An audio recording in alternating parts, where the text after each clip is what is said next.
Sanibonani nonke jikelele lapha engivela khona ngalesikhathi. uNkulunkulu anibusise, uNkulunkulu anikhusele, uNkulunkulu azabe nawe, uNkulunkulu ahlale emicabangeni yakho, alekelele imiso zakho ukuthi ziphumelele zonke. Ngaphandle kwamandla kaNkulunkulu singeke saba lutho. Nginibingelela ngokuhloniphekile nangokuthobeka kwenu, nanokubaluleka kwenu, nanenhlonipho yenu. Bese nginikhumbuza ukuthi lo khulumayo isona isigadla senyama esafele emazweni. Undaba zabantu zakhulumisa maqosha imfene kwela kube embodla. Ngiyalikhumbula nelanga nokuthi ngangikuphi ngaleso sikhathi. Hayi inganekwane kangikho ke lapho. Namhlanje ngifuna ukukhuluma ngekhombo. Ikhombo yatholakala etolo. Ikhombo sibuye naye emtapweni. Nangu udokotela ezokhuluma ngekhombo, mina ikhona ikhombo. Ngisanda kuyitapa nje. Hey, buya la ungalahleki. Ngikhuluma ngekhombo. Nansi ikhombo. Nansi ikhombo ngifuna ukukhuluma ngayo. Nansi ikhombo. Ikhombo yomuthi, angisho eyokudla bakithi. Asibuyeni ke la. Ngifuna ukukhuluma ngekhombo ngani ngoba abantu abaningi sebakholele ekuthenini thina siyesaba ukuya kodokotela ngoba ngaso sonke isikhathi masiya kodokotela bositshela ngegubhu, bositshela ngempondo, bositshela ngokugcaba, bositshela ngokuthwala, bositshela ngezinto eziningi ongasuyicabange nawe. Cha, namhlanje ngifuna ukukhuluma ngekhombo. Uma sikhumbula kuqala sikhula sasifihlelwa izinto eziningi. Hayi ngoba zazingekho izinto. Zazikhona igubhu, kwakukhona ukuthwala, kwakukhona yonke into. Kodwa izinto zazifihlwa. Okay, ngiyaqonda ukuthi isikhathi samanje asisafani nesaqala. Kodwa engifisa ukusho kuwe yilokhu namhlanje. U2+2 ukhuluma ngekhombo yokuguqula impilo yomuntu. Uma ngikhuluma ngekhombo yokuguqula impilo yomuntu, ngikhuluma ngomuthi othi thi. Ngikhuluma ngomuthi othi uma usuhlanganisile wonke bese yonke into oyifunayo uyicele kuwe yenzeke. Angiphindi. Uma ngikhuluma ngekhombo ngikhuluma ngomuthi othi thi. Ukuthi wonke mase nguhlanganisile ngunika yona le khombo. Bese ngithi hamba uyocela yonke into oyifunayo. Ugquma ugeze ngalomuthi. Uyagquma, uyageza, ingabe uyaphalaza. Yonke into oyifunayo uzoyicela kule khombo. Akuyona yonke into ezophilisa umuntu empilweni noma ezolekelela impilo yomuntu okufanele sikhulume ngokuthwala, sikhulume ngegubhu.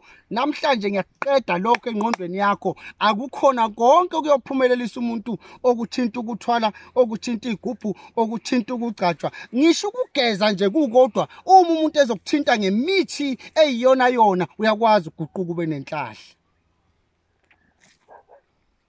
Kusho mina isigadla senyama safele emazweni ngiqinisile. Ngithi kini ake nisondele nina eningakholelwe igujini. Nina eningakholelwe emthini. Nisondele sibonisana ukuthi ngakwenzela kanjani ungangena yini kwikhombo. Ngoba ikhombo le ngiprovile sengibonile inzima kakhulu. Futhi ikhombi ngalekelela abantu abasabayo ukuthinta isigubhu nje. Donsi zamdonsi. Baqhaqhazele bonke abantu uma uthinta ini? Uthinta igubhu. Uma uphethe uphondo, bathuka abantu bonke bebamba amakhanda. Nkosi yami. Kulungile yebo ngiyavuma. Noma kunjalo ke ngithi mina nansi ikhombo kwa2+2. U2+2 uphethe ikhombo. Yini ikhombo? Woza uzoyibonela. Ngiyacela usondele uyothatha ikhombo. Ikhombo akukho kuningi okwenzayo. Uyothi uma usufikile kimi bese ngikutshela kahle ukuthi nansi ikhombo. Ngeke ngugcabe ngikwenze lutho. Kodwa ngizokunika ikhombo ngendlela yakhona. uthandeke ukhanye kuvuleka izinto zakho uye phambili. Ningesabi uma kusekhona ikhombo awuthi ngiveze lesikhathi siyangishaya ngitshontshe isikhathi sabantu. Hey, nansi ikhombo.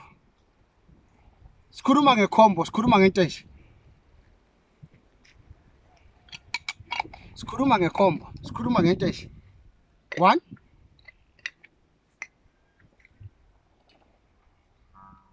Sikhuluma ngekhombo. Abantu sebazi ukuthi hayi kufuneka igubhu ukuze uphile, hayi man, uguquka kwempilo yakho into zakho ekhanye. Ngoba ngenamali yegubhu ke udokotela 2+2 ongisize. Hey mina nginendaba nempilo yakho. Hayi mali. Nginendaba nempilo yakho. Hayi mali. Okunye nokunye kuyalandela. Hayi khombo. Hayi khombo. Hawu udokotela woza. Hayi khombo. Hayi khombo. Sibone ukuthi umthakathi ngeke na akusaba athi saluthi. Okushayela isaluthi umthakathi muphethe ikhombo ka 2+2. Uyothi ngiyakwesaba. Uyothi uthwele njalo. Cha, ngithi asibuyelene emasisweni. Anikami kusitshela ngegroup manje. Wow! Sengisindisiwe. Khombo. Uyayibona ikhombo? Ngikhuluma ngekhombo manje. Ngoba igubhu ziyabiza. Mangenayo amandla okushatha igubhu ngizokwenza njani? Ngcono ngibalekele kuyikhombo. Wozithatha ikhombo. Chip. Wozithatha ikhombo. Wozithatha ikhombo. Wozithatha isikhombo. Bese uthi kancane kwikhombo. Le khombo le bese ayimixa. Bese ayimixa le khombo. Uyimix ikhombo.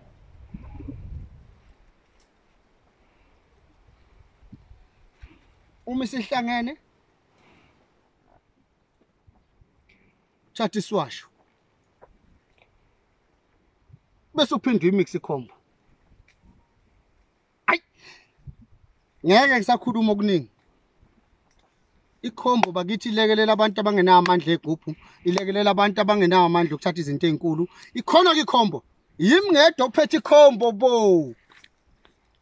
Ngiyaphakamisa ngithi sengiphethe ikhombo. Woza. Kungisizile ke kuya lezweni lase Islandani ngoba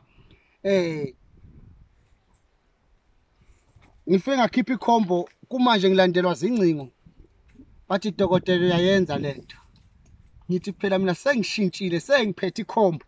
Ikhombo ilekelela abantu abangenayo amandla egubhu bakithi. Nabayisaba igubhu abangayifuni inhlobo. Nansi ikhombo. Akukude nje. Bengithi ngibuyile ngisekhaya ngiyatholakala. Nayi inamba yami. 076 45 400 45.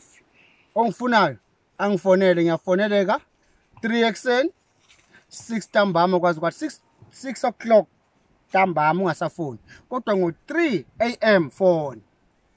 6 pm ungasafoni. Ngiyakuthanda ubalulekile. Angeke kuhlale ku nje khona ikhombo. Bye bye.